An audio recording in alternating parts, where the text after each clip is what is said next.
आज देश के करोड़ों पेंशनर अपने अधिकार, अपने सम्मान और अपने जीवन की वास्तविक जरूरतों को लेकर एक बहुत गंभीर मोड़ पर खड़े हैं। और यह विषय केवल पैसों का नहीं है, यह जीवन की गरिमा का विषय है। यह उस विश्वास का विषय है जो वर्षों की सेवा के बाद व्यवस्था से जुड़ता है। यह उस उम्मीद का विषय है जो हर कर्मचारी, हर श्रमिक, हर सेवाकर्मी अपने पूरे कार्यकाल में अपने भीतर संजोकर रखता है कि जब उम्र का अंतिम पड़ाव आएगा, जब शरीर की ताकत पहले जैसी नहीं रहेगी, जब कमाई के साधन सीमित हो जाएंगे, तब समाज और व्यवस्था उसे अकेला नहीं छोड़ेगी, बल्कि सम्मान के साथ जीने का आधार देगी। आज की स्थिति को अगर ईमानदारी से देखा जाए तो सबसे बड़ा सवाल यही है कि क्या वर्तमान आर्थिक हालात में पेंशन की जो राशि बहुत से लोगों को मिल रही है, वह वास्तव में सम्मानजनक जीवन के लिए पर्याप्त है?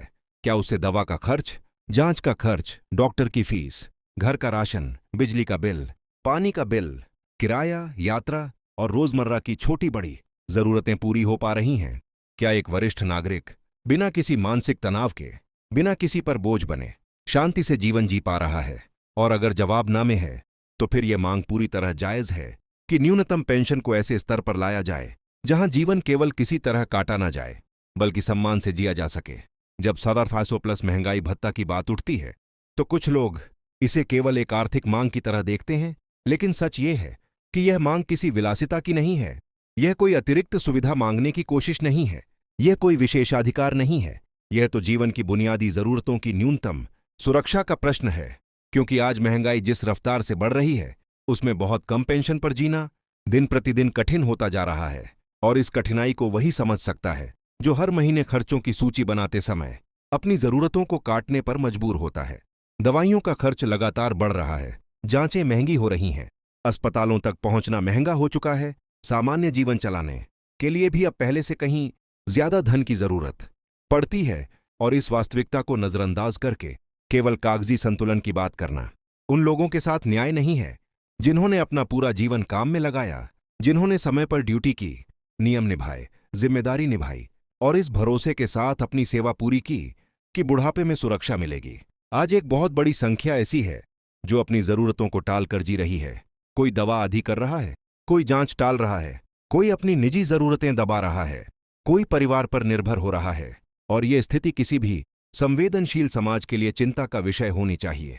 हमें यह बात भी साफ समझनी होगी कि पेंशन केवल एक खर्च नहीं है, बल्कि यह सामाजिक स्थिरता का आधार है।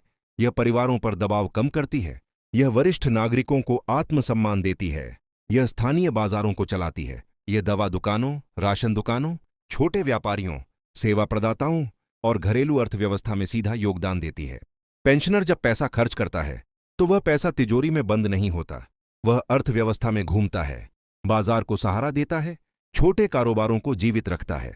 और इसी वजह से सामाजिक सुरक्षा पर किया गया व्यय दरअसल समाज में स्थिरता और आर्थिक गतिविधि दोनों को बढ़ाता है।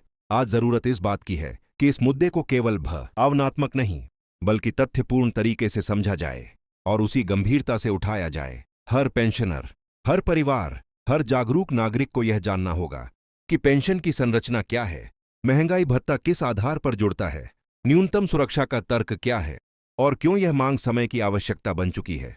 जब बात जानकारी के साथ रखी जाती है तो उसका असर अलग होता है। जब सवाल स्पष्ट होते हैं, जब मांग व्यवस्थित होती है, जब आवाज संयमित होती है, तब उसे अनदेखा करना आसान नहीं होता। यही कारण है कि आज जागरूकता, एकता और लगातार संवाद तीनों की सबसे ज्यादा जरूरत है। बहुत से लोग ये पूछते हैं कि क्या व्यवस्था इतनी बड़ी संख्या में पेंशनरों की जरूरतों को पूरा कर पाएगी? क्या आर्थिक भार बहुत अधिक नहीं होगा? क्या यह संभव है? इसका उत्तर सीधा है कि अगर प्राथमिकताएं संतुलित हों, अगर सामाजिक सुरक्षा को लागत नहीं निवेश माना जाए, अगर बुजुर्गों के सम्मान को शासन का केंद्रीय मूल्य माना जाए, तो रास्ता निकल सकता है। कोई भी देश अपनी वरिष्ठ पीढ़ी को कमजोर करके मजबूत नहीं बन सकता। समाज की असली पहचान इस बात से होती है कि वह अपने बुजुर्गों के साथ कैसा व्यवहार करता है। जो पीढ़ी राष्ट्र निर्माण में अपना समय, श्रम, अनुभव और ऊर्जा दे चुकी है, उसे न्यूनतम आर्थिक सुरक्षा देना कोई उपकार नहीं, बल्कि नैतिक जिम्मेदारी है। यह भी समझना जरूरी है कि यह मांग किसी टकराव की नहीं है, यह मांग किसी के खिलाफ नहीं है। यह व्यवस्था को बेहतर बनाने की मांग है, यह उस भरोसे को फिर से मजबूत करने की मांग है जो लाखों परिवारों को शासन व्यवस्था से जोड़ता है। पेंशनर कभी देश के विरोधी नहीं हो सकते, क्योंकि उन्होंने अपना जीवन ही देश और समाज के काम में लगाया है। उनकी आवाज में नाराजगी हो सकती है, पीड़ा हो सकती है, अपेक्षा हो सकती है, लेकिन उस आवाज की जड़ में व्यवस्था को कमजोर करने का विचार नहीं होता, बल्कि उसे अधिक न्यायपूर्ण बनाने की इच्छा होती है। आज पूरे देश में एक बात साफ दिखाई दे रही है कि पेंशनरों की आवाज पहले से ज्यादा संगठित हो रही है। लोग तथ्यों के साथ अपनी बात रख रहे हैं, झापन दिए जा रहे हैं, कानूनी और प्रशासनिक प्रक्रियाओं को समझा जा रहा है, अलग अलग मंचों पर चर्चा हो रही है और यह दिखाया जा रहा है कि यह कोई अचानक उठी हुई मांग नहीं, बल्कि लंबे समय से महसूस की जा रही आवश्यकता है। इस आवाज को और मजबूत बनाने की जरूरत है, लेकिन गरिमा के साथ, धैर्य के साथ और स्पष्ट सोच के साथ। भावनाओं की ताकत महत्वपूर्ण है, लेकिन तथ्यों की मजबूती उससे भी ज्यादा जरूरी है। आज जब कोई वरिष्ठ नागरिक कहता है कि बढ़ती उम्र में उसे कम से कम इतनी पेंशन मिलनी चाहिए जिससे वह दवा और भोजन के बीच चुनाव करने पर मजबूर न हो, तो वह बहुत बड़ी मांग नहीं कर रहा होता। वह केवल सामान्य जीवन की सुरक्षा मांग रहा होता है। वह यह नहीं कह रहा कि उसे विशेष सुविधा दी जाए, वह केवल यह कह रहा है कि उसे अपने जीवन के अंतिम चरण में अपमान, असुरक्षा और निर्भरता से बचाया जाए। ये मांग इंसानियत के दायरे में आती है, संवैधानिक भावना के दायरे में आती है और सामाजिक न्याय के दायरे में आती है। हमें इस बात पर भी ध्यान देना होगा कि वरिष्ठ नागरिकों की चुनौतियां केवल आर्थिक नहीं होती, लेकिन आर्थिक कमजोरी हर दूसरी समस्या को और ज्यादा कठिन बना देती है। जब पैसा कम होता है तब इलाज मुश्किल होता है, पोषण कमजोर होता है, मानसिक तनाव बढ़ता है, सामाजिक भागीदारी कम होती है और अकेलापन भी बढ़ जाता है। आर्थिक सम्मान मानसिक शांति से सीधा जुड़ा हुआ है। इसीलिए पेंशन की चर्चा केवल रुपये की चर्चा नहीं है, यह जीवन गुणवत्ता की चर्चा है, यह स्वास्थ्य की चर्चा है, यह आत्मनिर्भरता की चर्चा है और यह उस आत्मसम्मान की चर्चा है जो किसी भी उम्र में सबसे मूल्यवान होता है। आज समय यह कह रहा है कि हर पेंशनर अपनी आवाज को शांत लेकिन स्पष्ट रखे, अपनी बात तथ्यों के साथ रखे, अपने अधिकारों को समझे, दस्तावेजों को समझे, गणनाओं को समझे और एक संगठित लोकतांत्रिक तरीके से यह संदेश दे कि न्यूनतम पेंशन पर पुनर्विचार जरूरी है। जब आवाज बिखरी होती है तो उसका असर सीमित रह जाता है, लेकिन जब आवाज जागरूक होती है, संयमित होती है और लगातार बनी रहती है, तब वह नीति निर्माण तक पहुंचती है। इसलिए आज निराशा नहीं, जागरूकता की जरूरत है, शोर नहीं, स्पष्टता की जरूरत है, गुस्से नहीं, ठोस तर्कों की जरूरत है। कई परिवारों में यह स्थिति बन चुकी है कि बुजुर्ग अपने ही घर में अपने खर्च को बोझ की तरह महसूस करने लगते हैं, जबकि सच ये है कि वही लोग कभी उस घर की आर्थिक रीढ़ रहे होते हैं। उन्होंने बच्चों की पढ़ाई कराई, परिवार संभाला, समाज में योगदान दिया और आज अगर उन्हें अपनी दवा के लिए हाथ फैलाना पड़े तो यह केवल व्यक्तिगत दुख नहीं, बल्कि सामाजिक विफलता का संकेत है। ऐसी परिस्थिति बदलनी चाहिए और बदल सकती है यदि नीति में संवेदनशीलता और प्राथमिकताओं में संतुलन लाया जाए। यह भी जरूरी है कि इस चर्चा में EPS 95 से जुड़े पेंशनरों की आवाज को गंभीरता से सुना जाए, क्योंकि उनके जीवन की वास्तविक चुनौतियां किसी अनुमान का विषय नहीं है, बल्कि रोजमर्रा की सच्चाई है। बहुत से लोग सीमित पेंशन में गुजारा करने की कोशिश करते हुए अपने स्वास्थ्य, अपने सम्मान और अपने सामाजिक जीवन पर समझौता कर रहे हैं। ये स्थिति जितनी लंबी चलेगी उतनी ही ज्यादा पीड़ा पैदा करेगी। इसलिए समय की मांग यही है कि इस विषय पर निर्णय संवेदनशील दृष्टि से लिया जाए और इसे केवल फाइलों की भाषा में न देखा जाए, बल्कि जीवन की भाषा में समझा जाए। जो लोग नीति बनाते हैं उन्हें यह देखना चाहिए कि वरिष्ठ नागरिकों की सुरक्षा केवल वर्तमान का प्रश्न नहीं है, यह भविष्य के विश्वास का भी प्रश्न है। आज का कामकाजी व्यक्ति भी यह देख रहा है कि सेवा के बाद जीवन कैसा होगा, व्यवस्था उसके साथ कैसा व्यवहार करेगी और क्या उसके बुढ़ापे में सम्मान सुरक्षित रहेगा। यदि व्यवस्था अपने वरिष्ठ नागरिकों को भरोसेमंद सुरक्षा देती है तो यह आने वाली पीढ़ियों में विश्वास पैदा करती है, और यदि ऐसा नहीं होता तो असुरक्षा की भावना पूरे समाज में फैलती है। इसलिए यह विषय सीमित नहीं है, यह व्यापक है और इसका असर आने वाले वर्षों तक महसूस किया जाता है। आज यह भी कहना जरूरी है कि धैर्य रखना अलग बात है और चुप रहना अलग बात है। धैर्य का अर्थ यह नहीं कि व्यक्ति अपनी तकलीफ को हमेशा दबाकर रखे। लोकतांत्रिक समाज में अपनी बात कहना अधिकार भी है और जिम्मेदारी भी, लेकिन यह बात जितनी मजबूती से कही जाए उतनी ही शालीनता से भी कही जानी चाहिए। यही परिपक्वता है, यही प्रभावी रास्ता है और यही वह तरीका है जिससे मांग जन समर्थन भी पाती है और नैतिक बल भी।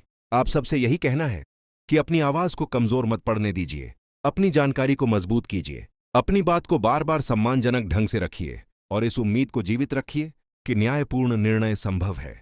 जो मुद्दा जीवन की बुनियादी गरिमा से जुड़ा हो वह कभी छोटा नहीं होता, और जब बात करोड़ों वरिष्ठ नागरिकों के सम्मान की हो तब उसे गंभीरता से लेना ही चाहिए। आप अपनी बात रखें, अपने आसपास के लोगों को जागरूक करें और यह समझें कि एकजुट और संयमित आवाज हमेशा असर छोड़ती है। जो लोग इस मुद्दे को गंभीरता से सुन रहे हैं, समझ रहे हैं और चाहते हैं कि ऐसी ही स्पष्ट और जिम्मेदार बात लगातार सामने आती रहे, वे सब्सक्राइबर बनकर जुड़े रहें, क्योंकि जागरूकता तभी फैलती है जब सही बातें ज्यादा लोगों तक पहुंचती हैं। जो लोग मानते हैं कि वरिष्ठ नागरिकों के सम्मान की चर्चा हर घर तक पहुंचनी चाहिए, वे इस संदेश को आगे बढ़ाने के लिए सब्सक्राइबर जरूर बनें, ताकि यह आवाज कमजोर न पड़े। अगर आपको लगता है कि यह बात सिर्फ एक व्यक्ति की नहीं बल्कि लाखों परिवारों की हकीकत है, तो सब्सक्राइबर बनकर साथ खड़े रहना भी एक जिम्मेदारी है। जो दर्शक चाहते हैं कि पेंशन, सामाजिक सुरक्षा और बुजुर्ग सम्मान जैसे मुद्दों पर साफ, संतुलित और उपयोगी चर्चा लगातार मिलती रहे, वे सब्सक्राइबर बने, जुड़े रहें और इस संवाद को मजबूत करें। और जो लोग दिल से मानते हैं कि व्यवस्था को संवेदनशील होना चाहिए, वे सब्सक्राइबर बनकर इस आवाज को और व्यापक बनाएं। अगर यह बात आपको सच्चाई के करीब लगी हो तो अपना समर्थन जरूर दर्ज कीजिए, क्योंकि आपका एक लाइक भी इस मुद्दे को और लोगों तक पहुंचाने में मदद करता है। अगर आपको लगा हो कि यह चर्चा जरूरी है, संतुलित है और समय की मांग है, तो पसंद जरूर जताइए ताकि यह संदेश आगे बढ़े। अगर आप चाहते हैं कि वरिष्ठ नागरिकों की असली समस्याएं दबे नहीं बल्कि सामने आएं, तो सराहना दिखाइए, समर्थन दीजिए और अपनी प्रतिक्रिया अवश्य छोड़िए। और अगर आपको लगता है कि ऐसी आवाजें समाज के लिए जरूरी हैं, तो अपना लाइक देकर यह संकेत दीजिए कि यह मुद्दा लोगों के दिल तक पहुंच रहा है। हमें याद रखना होगा कि सम्मानजनक पेंशन की मांग किसी दया की मांग नहीं है, यह अधिकार की मांग है, और अधिकार वही मजबूत होता है जो जागरूकता, एकता और संयम के साथ उठाया जाए। आज जरूरत है कि हर पेंशनर अपने मन की पीड़ा को शब्द दे, अपने अनुभव को प्रमाण बनाए और अपनी अपेक्षा को स्पष्ट रूप से सामने रखे। ये समय बिखरने का नहीं, जुड़ने का है। ये समय निराश होकर बैठ जाने का नहीं, बल्कि समझदारी से आगे बढ़ने का है। ये समय भ्रम में रहने का नहीं, बल्कि जानकारी से अपनी ताकत बढ़ाने का है। जब कोई वरिष्ठ नागरिक अपने जीवन के इस पड़ाव पर केवल इतनी मांग करता है कि उसका इलाज न रुके, उसका चूल्हा न बुझे, उसकी दवा समय पर आती रहे, उसका बिजली पानी चलता रहे और उसे हर महीने अपमान का सामना न करना पड़े, तो यह मांग पूरी संवेदनशीलता से सुनी जानी चाहिए। यह केवल आर्थिक व्यवस्था की बात नहीं है, यह मानव गरिमा का आधार है। किसी भी सभ्य समाज की पहचान उसके बुजुर्गों की स्थिति से होती है, और इसलिए यह विषय आज भी उतना ही जरूरी है जितना किसी भी राष्ट्रीय प्राथमिकता का विषय होता है। जो लोग कहते हैं कि इंतजार कीजिए, प्रक्रिया चल रही है, उन्हें भी यह समझना होगा कि प्रक्रिया जितनी जरूरी है उतना ही जरूरी समय पर न्याय है। लंबे समय तक लंबित उम्मीदें लोगों के भीतर असुरक्षा पैदा करती हैं। इसलिए जरूरी है कि विचार हो, गहराई से हो, संतुलित हो, लेकिन निर्णायक भी हो। एक ऐसा फैसला जो सिर्फ कागज पर सही न लगे बल्कि जमीन पर राहत दे, जीवन में स्थिरता लाए और बुजुर्गों के चेहरे पर आत्मविश्वास वापस लाए। आज यही सबसे बड़ी जरूरत है कि इस पूरे विषय को मानवीय दृष्टि से देखा जाए। आंकड़े जरूरी हैं, बजट जरूरी है, प्रक्रिया जरूरी है, लेकिन इंसान सबसे जरूरी है। और जब इंसान वह हो जिसने जीवन का सबसे बड़ा हिस्सा सेवा में बिताया हो, तब संवेदनशीलता और भी ज्यादा जरूरी हो जाती है। इसीलिए यह आवाज लगातार उठनी चाहिए, सलीके से उठनी चाहिए और तब तक उठनी चाहिए जब तक सम्मानजनक समाधान सामने न आ जाए। आप अपने हक को समझिए, अपनी गरिमा को पहचानिए, अपनी आवाज को संयमित रखिए और यह भरोसा बनाए रखिए कि जागरूक समाज में कोई भी न्यायपूर्ण मांग हमेशा जिंदा रहती है। आपकी उम्र अनुभव की पहचान है, आपकी सेवा राष्ट्र की पूंजी है और आपका सम्मान किसी भी सभ्य व्यवस्था की परीक्षा है। इस परीक्षा में समाज और व्यवस्था दोनों को सफल होना ही होगा। यही समय की मांग है, यही न्याय की मांग है और यही संवेदनशील भारत की पहचान होनी चाहिए। इसी उम्मीद, इसी विश्वास और इसी संकल्प के साथ आज की यह बात यहीं विराम लेती है। लेकिन मुद्दा यहीं समाप्त नहीं होता। यह चर्चा चलती रहनी चाहिए, यह जागरूकता फैलती रहनी चाहिए और यह आवाज मजबूत होती रहनी चाहिए। आप जुड़े रहिए, सजग रहिए, अपनी बात रखते रहिए और अपने सम्मान के लिए एकजुट रहिए। धन्यवाद।